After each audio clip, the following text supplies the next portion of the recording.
Welcome to my YouTube channel study point. ચેનલને like કરો, share કરો, સબસ્ક્રાઈબ કરો અને નવા વિડીયોની અપડેટ્સ મળતી રહે તે માટે બેલ આઇકન દબાવી દો. હવે મિત્રો, આજે આપણે જોઈશું કેટલાક વોકેબ જેમાં આપણે ડેલીમાં જોઈએ છીએ સમાનાર્થી, વિરોધાર્થી અને ઇડિયમ્સ એટલે કે રૂઢિપ્રયોગ જોઈએ છીએ. તો આજના સમાનાર્થી જોઈ લઈએ. પ્રથમ છે એડમોનિશ એટલે કે ચેતવવું, ઠપકો આપવું અથવા તો સમજાવવું. તો તેનો મતલબ થાય સમાનાર્થી વોર્ન એટલે કે ચેતવવું, પછી રેપ્રિમેન્ડ એટલે ઠપકો આપવો, પછી રેબ્યુક એટલે કે ધિક્કારવું, પછી સ્કોલ્ડ એટલે કે દાંટવું, પછી કાઉન્સિલ એટલે કે સલાહ આપવી, પછી એડવાઇઝ એટલે સૂચન કરવું, અને કોશન એટલે કે સાવચેત કરવું. આપણે 440 વોટની જે લાઈન આવે છે વીજળીના તાર, ત્યાં લખેલું હોય છે કોશન. તો એ કોશન એટલે કે સાવચેત રાખવું. પછી આગળ બીજું જોઈએ એકોલેડ એટલે કે પ્રશંસા, સન્માન, પુરસ્કાર, બહુમાન.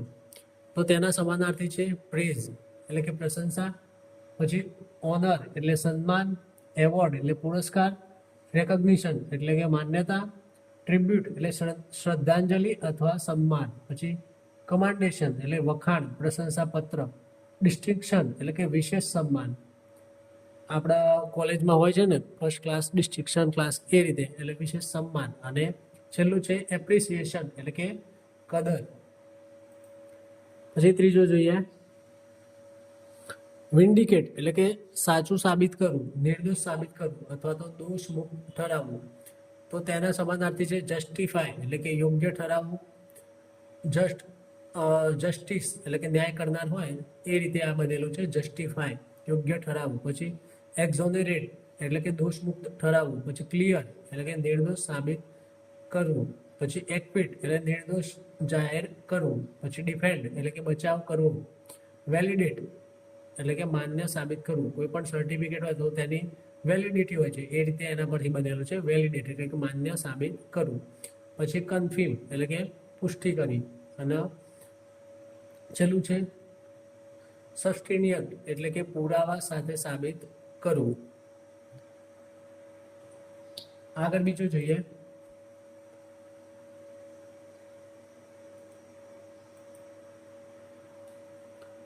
બેલિજરન્ટ એટલે કે ઝઘડારું, આક્રમક, લડાયક સ્વભાવનું, જે ઝઘડા કરતું હોય તેવો વ્યક્તિ. તો તેના સમાનાર્થી છે એગ્રેસિવ એટલે કે આક્રમક, હોસ્ટાઇલ એટલે શત્રુતાપૂર્ણ, કોમ્બેટિવ એટલે કે લડાયક. આપણા ઇન્ડિયન એરફોર્સમાં બધા લડાયક વિમાનો હોય છે ને તેને કોમ્બેટ કહેવાય છે ને, કોમ્બેટ એન્જિન વાળા હોય છે.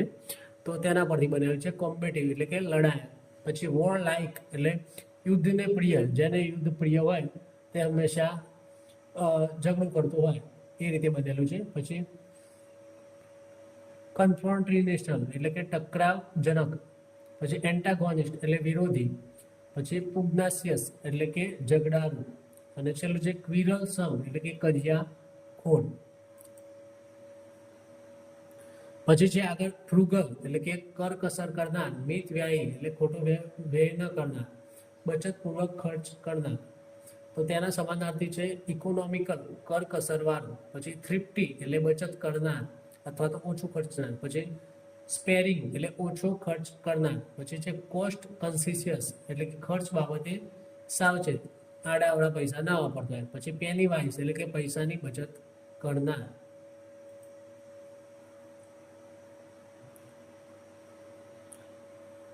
પછી છે નોટોરિયસ એટલે કે કુખ્યાત, બદનામ, ખરાબ કારણોસર પ્રસિદ્ધ. આપણે ફેમસ હોય છે બધા, એ કંઈક સારા કામ કર્યા હોય એટલે ફેમસ હોય, પરંતુ ખરાબ કામ કર્યા હોય તો અને જે ફેમસ થયા હોય તેને કહેવાય કુખ્યાત, નોટોરિયસ. જેમ કે આપણા આશારામ, પછી પેલા બાબા રામ રહીમ, એ બધા કુખ્યાત કહેવાય. તો નોટોરિયસ એટલે કુખ્યાત, બદનામ, ખરાબ કારણોસર પ્રસિદ્ધ. તો તેના સમાનાર્થી છે ઇનફેમસ એટલે કુખ્યાત, પછી ડિસરેપ્યુટેબલ એટલે કે ખરાબ પ્રતિષ્ઠા વાળું, પછી ઇલ ફેમ્ડ એટલે કે બદનામ, પછી ડિસઓનરેબલ એટલે કે અપમાનજનક, પછી સ્કેન્ડલસ એટલે કે કલંકિત, પછી અનસેવરી એટલે ખરાબ પ્રતિષ્ઠા વાળું, પછી ડિસ્ક્રેડિટેડ એટલે કે બદનામ થયેલું. નેક્સ્ટ જોઈએ આગળ હવે આપણે જે શબ્દના સમાનાર્થી જોયા તે જ શબ્દના વિરોધાર્થી પણ જોવાના છે. તો પ્રથમ હતો એડમોનિશ એટલે કે ચેતવવું, ઠપકો આપવો, સમજાવવું. તો તેનો વિરોધી શું થાય? તો એ પ્રેઝ એટલે કે પ્રશંસા કરવી, કમેન્ટ એટલે કે વખાણવું, પછી એપ્રુવ એટલે કે મંજૂરી આપવી, ઇન્કરેજ એટલે પ્રોત્સાહિત કરવું, એપ્લોડ એટલે તાળીઓ પાડી વખાણ કરવું, પછી કોમ્પ્લિમેન્ટ એટલે પ્રશંસાત્મક શબ્દો કહેવા. તમે બધા પણ મને કોમેન્ટ્સમાં કોમ્પ્લિમેન્ટ આપજો વિડીયો બનાવવા માટે કેવા લાગે છે એમ. પછી એડમાયર એટલે પ્રશંસા કરવી, આદર કરવું, સપોર્ટ એટલે સમર્થન આપવું. એટલે યુટ્યુબ ચેનલ બનાવી છે તો તેના માટે પણ સબસ્ક્રાઇબ કરીને લાઈક કરીને સપોર્ટ આપજો. પછી આગળ જોઈએ એકોલેડ એટલે કે પ્રશંસા, સન્માન, પુરસ્કાર. તો તેનો વિરોધી શું થાય? ક્રિટિસિઝમ એટલે કે નિંદા, કમેન્ડેશન એટલે નિંદા, પછી ડિસએપ્રુવલ એટલે નાપસંદગી અથવા તો અસંમતિ, પછી સેન્સોર એટલે કડક ટીકા. કડક શબ્દોમાં ટીકા કરીએ ત્યારે સેન્સોર શબ્દ વધારે ઉચિત ગણાય છે અને જનરલી ક્રિટિસિઝમ. પછી બ્લેમ એટલે દોષારોપણ, રિપ્રોચ એટલે ઠપકો અથવા તો નિંદા, પછી ડિસ્ક્રેડિટ એટલે બદનામી, પછી ડિન્યુન્સિએશન એટલે કે જાહેરમાં નિંદા. પછી ત્રીજો છે વિન્ડિકેટ એટલે કે સાચું સાબિત કરવું, નિર્દોષ સાબિત કરવું, દોષામુક્ત ઠરાવવું. તેનો મતલબ એ થાય. તો તેનો વિરોધી શું થાય? કન્ડેમ એટલે નિંદા કરવી, દોષિત ઠરાવવું. પછી એક્યુઝ એટલે આરોપ મૂકવો, બ્લેમ એટલે દોષ આપવો, કન્વિક્ટ એટલે દોષિત ઠરાવવું. પછી ઇન્ક્રિમિનેટ એટલે કે ગુનામાં સંડોવાયેલું સાબિત થવું અથવા તો સાબિત કરવું. સેન્સોર એટલે ટીકા કરવી. પછી ડિનાઉન્સ એટલે જાહેરમાં નિંદા કરવી અને રિપ્રોચ એટલે ઠપકો આપવો. પછી આગળ જોઈએ બેલિજરન્ટ એટલે ઝઘડારું, આક્રમક, લડાયક સ્વભાવનું. તો તેનો વિરોધી થાય પીસફુલ એટલે કે શાંતિપ્રિય, ફ્રેન્ડલી એટલે મૈત્રીપૂર્ણ, એમિએબલ એટલે મિલનસાર, જે દરેકના મતલબ ભેગા લોકો હોય તેમના જોડે ભેગો ભરી જતો હોય તેવી વ્યક્તિને કહેવાય એમિએબલ એટલે મિલનસાર. પછી કોઓપરેટિવ સહયોગી, હાર્મોનિયસ એટલે સુમેળભર્યું, જેન્ટલ એટલે કે નમ્ર, પછી ડિપ્લોમેટિક એટલે કુશળતાથી વર્તનાર. આપણા ઇન્ડિયાની અને બીજા દેશો જોડે ડિપ્લોમેટિક જે સંબંધ હોય રિલેશન એ રીતે બનેલું છે. પછી કન્સિલિએટરી એટલે કે સમાધાનકારી. પછી જે ફ્રુગલ એટલે કે કરકસર કરનાર, મિતવ્યયી બચતપૂર્વક ખર્ચ કરનાર એવો અર્થ થાય. તો તેનો વિરોધી શું થાય? એક્સ્ટ્રા વેગન્ટ એટલે કે ઉડાવ, વધુ ખર્ચ કરનાર. પછી વેસ્ટફુલ બગાડ કરનાર. પછી સ્પેન્ડ થ્રિફ્ટ એટલે કે ફિઝૂલ ખર્ચી, ખોટા ખર્ચ કરનાર. પછી લવિશ એટલે ભવ્ય અને ખર્ચાળ. પછી પ્રોડિગલ એટલે અપવ્યયી. પછી ઇમ્પ્રોવિડન્ટ એટલે કે ભવિષ્યનો વિચાર કર્યા વગર ખર્ચ કરનાર. આપણે પીએફ હોય છે, પ્રોવિડન્ટ ફંડ હોય છે, એટલે કે ભવિષ્ય માટે જે ફંડ ભેગો થાય તેને પ્રોવિડન્ટ ફંડ કહેવાય છે. તો તેનો વિરોધી છે ઇમ્પ્રોવિડન્ટ એટલે કે ભવિષ્યનો વિચાર કર્યા વગર ખર્ચ કરનાર. પછી નોટોરિયસ એટલે કે જોઈ તો કુખ્યાત, બદનામ, ખરાબ કારણોસર પ્રસિદ્ધ હોય. તો ખરાબ કારણોસર પ્રસિદ્ધ હોય તેને કુખ્યાત કહેવાય. તો તેનો વિરોધી છે ફેમસ એટલે પ્રસિદ્ધ, જે સારા કામ માટે પ્રસિદ્ધ હોય, જેમ કે ડૉક્ટર એપીજે અબ્દુલ કલામ સાહેબ એ બધા.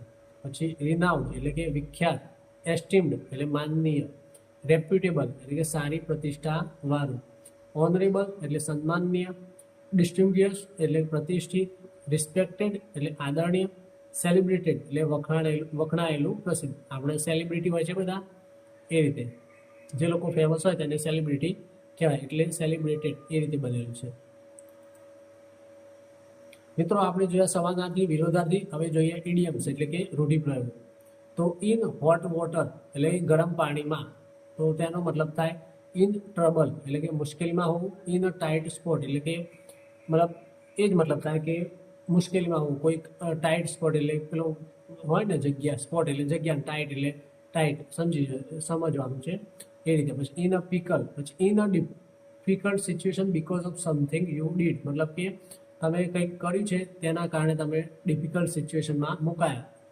તો તેનો મતલબ તે થાય. તો અહીંયા વાક્ય આપેલું છે she got into hot water after breaking the company rules, મતલબ કે તેને કંપનીના રૂલ તોડ્યા તેના કારણે તે મુશ્કેલીમાં મુકાય. પછી બીજું છે અંડર ધ વેધર એટલે કે ફીલ સિક અથવા તો ફીલ અનવેલ મતલબ કે તબિયત સારી ન હોવી અથવા તો અસ્વસ્થ લાગવું. તો તેનું વાક્ય આપેલું છે I am feeling under the weather today so I will stay home. મતલબ કે આજે મારી તબિયત સારી નથી તો હું ઘરે રહીશ. આગળ છે કિલ 2 બર્ડ્સ વિથ 1 સ્ટોન. મતલબ કે એક જ કાર્યથી 2 લાભ મેળવવા અથવા તો એક કાંકરે 2 પક્ષી મારવા. આપણા ગુજરાતીમાં પણ કહેવાય છે એક કોકડે 2 પક્ષી મારવા. તો તેનો મતલબ થાય એચીવ 2 ગોલ્સ એટ વન્સ. મતલબ કે 2 ગોલ એક જ વારમાં મેળવવા. અને બીજો મિનિંગ છે ગેટ ડબલ બેનિફિટ મતલબ કે બમણો ફાયદો. By walking to work she killed 2 birds with 1 stone. She saved money and exercise. મતલબ કે કામ ઉપર તે ચાલીને જાય છે તેના કારણે તે એને એક કાંકરે 2 પક્ષી માર્યા. કેવી રીતે? તો પૈસા પણ બચાવ્યા અને એક્સરસાઇઝ પણ થઈ ગઈ. પછી ઓન ક્લાઉડ 9 મતલબ કે એનો મતલબ થાય ખૂબ ખુશ હોવું. તો તેના બીજા મિનિંગ છે ઓવર ધ મૂન એટલે કે ચાંદ પર હોવું. અને ઇન 7th હેવન મતલબ કે 7મા સ્વર્ગમાં હોવું. અહીંયા મતલબ કે સ્વર્ગમાં હોવું એ જ ખુશીની વાત છે. પણ અહીંયા ઇડિયમ્સનો જે સમાનાર્થ થાય છે ઇન 7th હેવન એ રીતે થાય છે. તેનું વાક્ય આપેલું છે he was on cloud 9 after winning the competition. મતલબ કે કોમ્પિટિશન જીત્યો તો તે ખૂબ ખુશ થયો. પછી છેલ્લો છે થ્રો ઇન ધ ટાવલ એટલે કે ટાવલમાં ફેંકવું એવું નહીં. ગીવ અપ સરેન્ડર હાર માની લેવી. તો તેનો ઇડિયમ થાય throw in the towel. Give up અને સરેન્ડર તેના સમાનાર્થી થાય.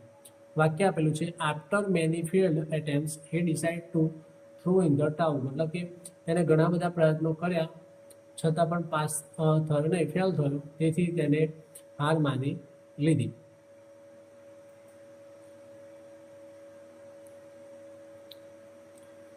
થેન્ક યુ મિત્રો. આજે આપણે જોયા સમાનાર્થી, વિરોધાર્થી અને ઇડિયમ્સ.